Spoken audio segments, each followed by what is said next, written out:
मराठी मनोरंजन विश्वात सध्या एक धक्कादायक बातमी समोर येते। जमतारा आणि आता येऊ घातलेल्या असुरवन या सिनेमातल्या कलाकाराने राहत्या घरी आत्महत्या केल्याचा धक्कादायक प्रकार घडलाय। या अभिनेत्याचं नाव आहे सचिन चांदवडे। शिवाय याचं वय फक्त 25 वर्ष होतं। पुण्यातल्या IT पार्क मध्ये तो सॉफ्टवेअर इंजिनियर म्हणून सुद्धा काम करत होता। या घटनेमुळे सिनेविश्वात सध्या हळहळ व्यक्त केली जाते। ही घटना 23 ऑक्टोबरला दुपारी 1:30 वाजता घडलीय। सचिनने राहत्या घराच्या वरील मजल्यावर असलेल्या रूम मध्ये पंख्याला गळफास घेऊन आपलं जीवन संपवलंय। हा प्रकार लक्षात येताच कुटुंबियांनी त्याला तातडीने हॉस्पिटलमध्ये दाखल केलं, पण उपचारादरम्यान त्याची प्रकृती आणखीनच खालावली। शेवटी 24 ऑक्टोबरला रात्री 1:30 वाजता त्याने अखेरचा श्वास घेतला। या धक्कादायक प्रकारामुळे सिनेसृष्टी हादरलीय।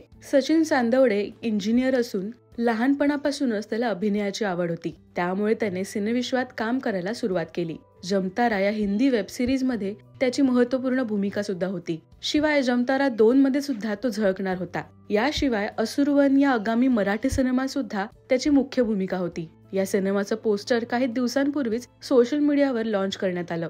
त्याच्या आकस्मिक जाण्याने त्याचा मित्रपरिवार शिवाय कलाकारांना सुद्धा धक्का बसलाय। सोशल मीडियावर त्याच्याबद्दल पोस्ट करून अनेक जण व्यक्त होत आहेत। सचिनने आत्महत्येचा प्रयत्न का केला हे मात्र अजूनही समोर आलं नाहीये। सचिन चांदवडेला राजश्री मराठीकडून भावपूर्ण श्रद्धांजली।